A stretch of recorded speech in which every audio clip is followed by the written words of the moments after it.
नमस्कार। शाम के 7 बज चुके हैं और वक्त है खबर दमदार का। चुनावी समर में कल 5वें चरण की वोटिंग होगी और 5वें चरण के लिए वोटिंग की तैयारियां पूरी कर ली गई हैं। एक तरफ जहां कल 5वें चरण की वोटिंग होगी, वहीं सियासी दलों के सूरमा छठे चरण के लिए चुनावी मैदान में उतर चुके हैं। सीएम योगी आदित्यनाथ ने आज 6 जनसभाओं को संबोधित किया। वहीं अमित शाह ने भी आज उत्तर प्रदेश में जनसभाओं को संबोधित किया और विपक्ष को आड़े हाथों लिया।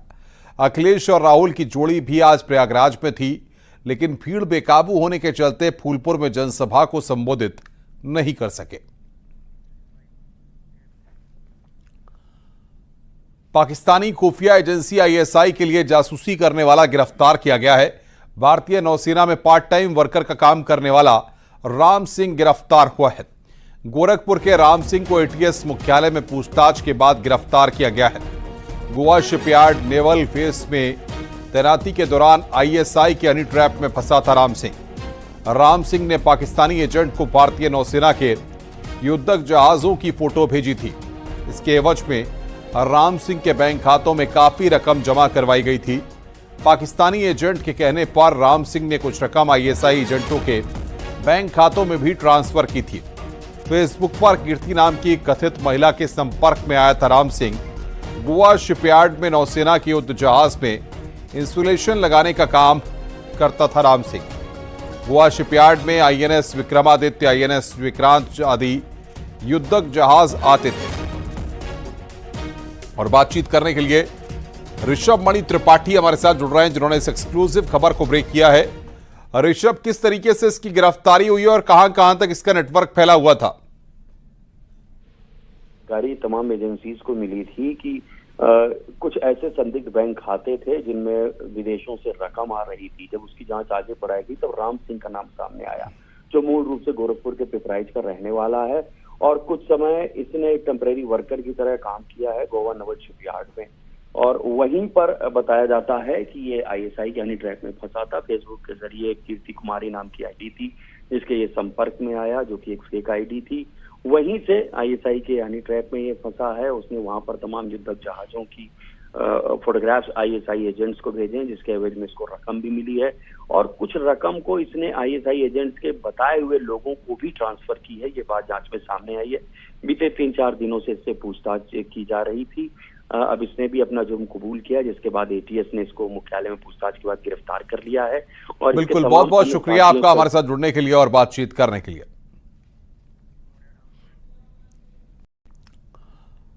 आगे बढ़ते हैं। लोकसभा चुनाव के 5वें चरण की 14 सीटों पर कल वोटिंग होगी। 5वें चरण की 14 लोकसभा सीटों पर वोटिंग के लिए पोलिंग पार्टियां रवाना हो गई हैं। भीषण गर्मी को देखते हुए प्रत्येक मतदान कर्मी को विशेष मेडिकल किट देने के निर्देश दिए गए हैं। साथ ही मतदान स्थलों में भी गर्मी से बचाव के सभी इंतजाम की जिम्मेदारी जिला निर्वाचन अधिकारियों को दी गई है। सभी जिला निर्वाचन अधिकारियों को मतदान केंद्रों और पोलिंग बूथ पर मतदाताओं और मतदान कर्मियों के लिए जरूरी सुविधाएं मुहैया कराने के निर्देश दिए गए हैं। लखनऊ, मोहनलालगंज, रायबरेली, अमेठी, फैजाबाद, कैसरगंज, गोंडा, जालौन, झांसी, हमीरपुर, बांदा, फतेहपुर, कौशाम्बी, बाराबंकी लोकसभा सीट शामिल हैं। इसमें 10 सीटें सामान्य श्रेणी की हैं और 4 अनुसूचित जाति के लिए आरक्षित हैं। उत्तर प्रदेश में लोकसभा चुनाव का 5वां चरण काफी अहम है, क्योंकि इसमें रक्षा मंत्री राजनाथ सिंह, राहुल गांधी और स्मृति ईरानी की प्रतिष्ठा दांव पर लगी है।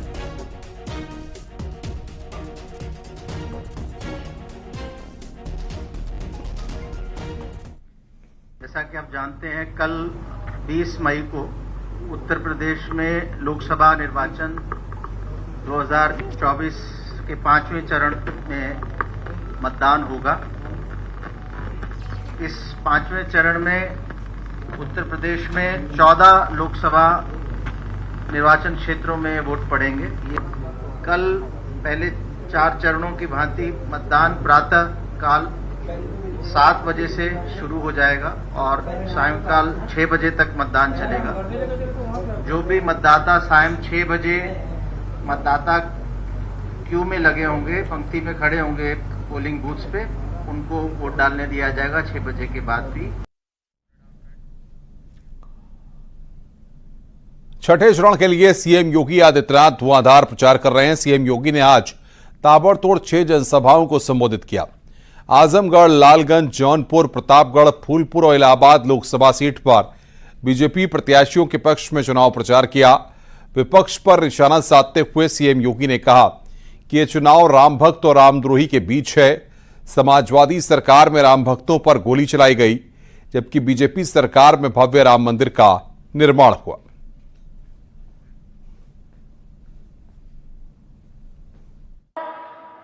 आज भी रावण समाप्त नहीं हुआ है।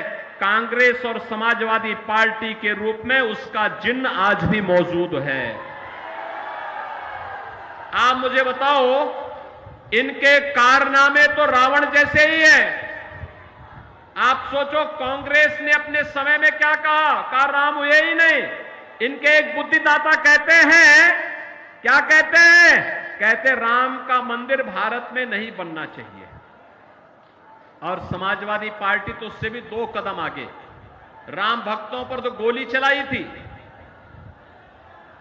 और उसके बाद अब इनके महासचिव क्या कहते हैं? कहते राम मंदिर बेकार बना है। अरे भाई, प्रभु राम की कृपा जब तुम पे हो ही नहीं रही है तो तुम तो ऐसा ही कहोगे। और देश कहता है, हो हई वही जो राम रसी राखा, होगा वही जो राम लला चाहेंगे। और राम लला तो अपने भक्त मोदी को तीसरी बार भारत की सत्ता सौंपने का निर्णय ले चुके हैं। आजमगढ़ को लोग शक और अविश्वास की नजरों से नहीं देखते, बल्कि आजमगढ़ की पहचान आज के दिन पर होती है कि अच्छा, भोजपुरी का सुपरस्टार निरहुआ के संसदीय क्षेत्र से जुड़े हुए लोग हैं। देखो, इस रूप में लोग देखते हैं। आप चुन किसको रहे हैं? आप देखना, कहीं आप चले जाइए देश के अंदर, बहनों और भाइयों, अगर समाजवादी पार्टी का नेता होगा तो हर व्यक्ति उसको शक की निगाहों से देखता है। अरे सपा का व्यक्ति है तो लोग मान लेते हैं कि ये शरीफ तो नहीं होगा, ये जरूर कोई गुंडा होगा, ये कोई बदमाश होगा। और सपा का समर्थक है और कुछ और है तो लोग उसकी तलाशी लेनी शुरू कर देते हैं। पुलिस के कर्मी जैसे मिलते हैं, लोग समझने लगते हैं कि कहीं गड़बड़ करने के लिए आया होगा। बहनों और भाइयों, लेकिन निरहुआ ने आजमगढ़ की तस्वीर को सरकार के साथ मिलकर के बदलने का प्रयास किया। आज उत्तर प्रदेश के सियासी रण में गृह मंत्री अमित शाह भी उतरे। अमित शाह ने प्रयागराज और जौनपुर में जनसभाओं को संबोधित किया और अलग अलग मुद्दों पर समाजवादी पार्टी और कांग्रेस को घेरा। जहां उन्होंने धारा 370 को लेकर कांग्रेस पर निशाना साधा, तो वहीं राम मंदिर के मुद्दे पर उन्होंने विपक्ष को आड़े हाथों लिया। उन्होंने कहा कि अगर विपक्षी नेता होते तो कभी राम मंदिर का निर्माण नहीं होने देते। जब ट्रस्ट ने इनको निमंत्रण भेजा कि आप आइए, प्राण प्रतिष्ठा में शामिल होइए, वो लोग नहीं गए। सोनिया जी भी नहीं गई, राहुल बाबा भी नहीं गए और अखिलेश और डिंपल भाभी भी नहीं गई। क्यों नहीं गए भाई, बताओ क्यों नहीं गए? अरे वो डरते हैं। मालूम है किससे डरते हैं? अपनी वोट बैंक से डरते हैं। प्रयागराज वालों, उनकी वोट बैंक कौन है? अरे आप नहीं हो सोरा वालों, गलतफहमी में मत रहना। आप उनकी वोट बैंक नहीं हो, उनकी वोट बैंक वो घुसपैठिए है। और योगी जी ने चुन कर गुंडों का सफाया कर यूपी को सुरक्षित करने का काम किया है। भाइयों बहनों, ये चुनाव जो है देश का भविष्य तय करने का है। ये चुनाव देश को सुरक्षित करने का है, आतंकवाद और नक्सलवाद को समाप्त करने का है, गरीबी को समाप्त करने का है, और ये चुनाव महान भारत की रचना करने का चुनाव है। राहुल गांधी और अखिलेश यादव जनसभा को संबोधित करने के लिए प्रयागराज पहुंचे थे। फूलपुर और इलाहाबाद लोकसभा सीट पर दोनों नेताओं की साझा रैली होनी थी। दोनों ही पार्टी के कार्यकर्ताओं ने इसमें खलल डाल दिया। दरअसल सबसे पहले अखिलेश यादव और राहुल गांधी फूलपुर पहुंचे थे। दोनों के फूलपुर पहुंचने पर भीड़ बेकाबू हो गई और बैरिकेडिंग तोड़ते हुए हेलीकॉप्टर तक पहुंच गई। बेकाबू भीड़ के चलते राहुल और अखिलेश यादव बिना भाषण दिए फूलपुर से लौट गए। वहीं इलाहाबाद लोकसभा सीट पर भी भीड़ मंच के करीब पहुंच गई, इससे दोनों नेता कुछ ही देर बोल सके।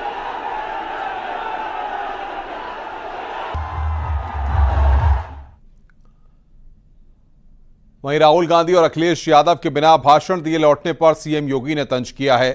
सीएम योगी ने कहा कि फूलपुर में दोनों लड़के बिना रैली किए लौटे। जनता सब जानती है, लोग उन्हें सुनना नहीं चाहते।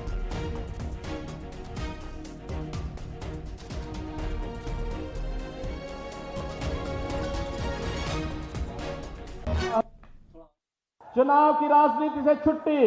अभी वे आए थे फूलपुर में, दोनों लड़कों की जोड़ी, पब्लिक ही नहीं थी और बैरंग वापस चले गए। बहनों और भाइयों, अब लोग भी उनको सुनना नहीं चाहते, क्योंकि पब्लिक को पता है, जनता सब जानती है और जनता को इसीलिए लोकतंत्र में जनार्दन बोला गया है। जहां कल 5वें चरण का चुनाव होना है, तो वहीं छठे चरण के चुनाव प्रचार तेज हो गया है। आज भदोही में डिप्टी सीएम केशव प्रसाद मौर्य ने बीजेपी प्रत्याशी विनोद बिंद के समर्थन में जनसभा को संबोधित किया। डिप्टी सीएम केशव प्रसाद मौर्य ने कहा कि चुनाव में एक तरफ दुनिया में देश का डंका बजाने वाले प्रधानमंत्री नरेंद्र मोदी हैं, तो वहीं दूसरी तरफ गुंडे और अपराधियों का गिरोह है। एक तरफ गरीबों की भलाई चाहने वाले, महिलाओं का सशक्तिकरण चाहने वाले, नौजवानों के उज्जवल भविष्य के पथ के हर कांटे को ढूंढने वाले, बुजुर्गों का सम्मान करने वाले, देश की ताकत का डंका पूरी दुनिया में स्थापित करने वाले माननीय नरेंद्र मोदी जी है। दूसरी तरफ गुंडे, अपराधी, माफिया, दंगाई और भ्रष्टाचारियों का एक गिरोह जिसे इंडी गठबंधन कहते हैं। मध्य प्रदेश के मुख्यमंत्री मोहन यादव आज गाजीपुर पहुंचे और बीजेपी प्रत्याशी के पक्ष में जनसभा को संबोधित किया। वहीं राहुल गांधी के रायबरेली से चुनाव लड़ने पर उन्होंने कहा कि केरल के बाद समुद्र आ गया, नहीं तो राहुल गांधी इससे भी आगे जाकर चुनाव लड़ते। कभी हार जीत होती रहती है, लेकिन हार से इतना डर कि ऐसे भागे। लोग कहते हैं कि वो तो केरल के आगे समुद्र आ गया था, तो वायनाड से लड़े, नहीं तो अरब में जाके लड़ते, उनको तो जगह ही नहीं मिल रही, वो कहां तक भाग रहे। मुझे इस बात की प्रसन्नता है, वो पाकिस्तान के जिंदाबाद करने वालों को उनके घर में घुस के मारने की हिम्मत किसी की रही है तो भारतीय जनता पार्टी की सरकार की रही है। आज किसी की हिम्मत नहीं है हमारे देश के अंदर, देशभक्तों के बीच में आप पाकिस्तान जिंदाबाद करोगे, डूब मरना चाहिए आप। झांसी लोकसभा सीट पर कल मतदान होना है, लेकिन चुनाव प्रचार के अंतिम दिन बिना इजाजत बाइक जुलूस निकालने पर कांग्रेस प्रत्याशी प्रदीप जैन आदित्य पर मुकदमा दर्ज किया गया है। पुलिस का कहना है कि गठबंधन प्रत्याशी बिना किसी सूचना के रोड शो निकाला था, जिसके बाद मुकदमा दर्ज किया गया है। हम लोगों ने मुरली मनोहर मंदिर से गोला कुआ होते हुए राजिया दतिया गेट होते हुए सिद्धेश्वर मंदिर तक का रूट दिया और उस पर कोई कुछ नहीं, आराम से हम लोग वोट मांगते हुए गए। शाम के मालूम पड़ा कि एक मुकदमा लिख दिया। इसमें कौन सा अपराध किया हम लोगों ने? खबर वाराणसी से है, जहां पर पीएम मोदी की जीत के लिए बाबा विश्वनाथ का जलाभिषेक किया गया। निरंजन पीठाधीश्वर कैलाशानंद गिरी ने शिष्यों के साथ बाबा विश्वनाथ का जलाभिषेक किया और नरेंद्र मोदी के तीसरी बार पीएम बनने की कामना की। चुनावी तपिश और बढ़ते तापमान के बीच वाराणसी की कुछ दुकानों में बीजेपी ब्रांड का कूलर बिक रहा है। इस कूलर पर पीएम मोदी, सीएम योगी की फोटो है और बीजेपी का कमल चुनाव चिन्ह भी है। लोगों के बीच इस कूलर को लेकर काफी चर्चा है। दुकानदारों के मुताबिक बहुत से लोग ये कूलर खरीदकर ले जा रहे हैं।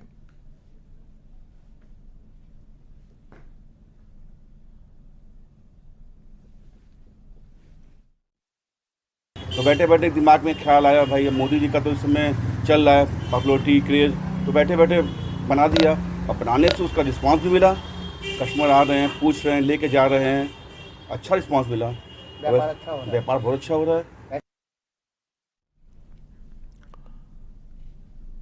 फतेहपुर में चुनाव ड्यूटी में आए होमगार्ड की गांधी मैदान में अचानक तबीयत बिगड़ गई। अस्पताल में डॉक्टरों ने उन्हें मृत घोषित कर दिया। बताया जा रहा है कि ज्यादा गर्मी होने से होमगार्ड की तबीयत बिगड़ी। मृतक होमगार्ड हरदोई जिले के भरावन का रहने वाला था। खुशीराम लोकसभा चुनाव ड्यूटी करने फतेहपुर आए थे। पोलिंग पार्टियां जब रवाना की जा रही थीं तभी होमगार्ड खुशीराम की तबीयत बिगड़ गई। हार्ट अटैक से मौत की आशंका जताई जा रही है। इमरजेंसी में 12:15 में आए हैं और इनकी पल्स नहीं मिल रही थी, पीपल डायलेटेड थे। ईसीजी कराने पे इनका जो है पेशेंट ऑलरेडी डेथ हो गई। महोबा में राजकीय पॉलिटेक्निक कॉलेज से पोलिंग पार्टियां रवाना होने के दौरान एक पीठासीन अधिकारी की तबीयत बिगड़ गई। वो बेहोश होकर जमीन पर गिर गया। पीठासीन अधिकारी को एंबुलेंस की मदद से जिला अस्पताल ले जाया गया। भीषण गर्मी और लू को वजह बताया जा रहा है। महोबा पीडब्ल्यूडी विभाग में प्रधान सहायक के पद पर तैनात रविशंकर को जगपुरा बुजुर्ग गांव में पीठासीन अधिकारी बनाया गया है।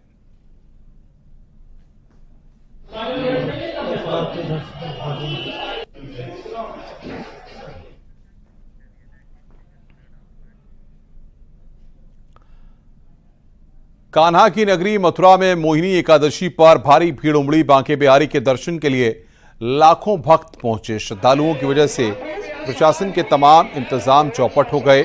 जगह जगह जाम लग गया, गाड़ियों की लंबी कतारें लग गईं। भीषण गर्मी में ट्रैफिक जाम में लोग फंसे हुए नजर आए।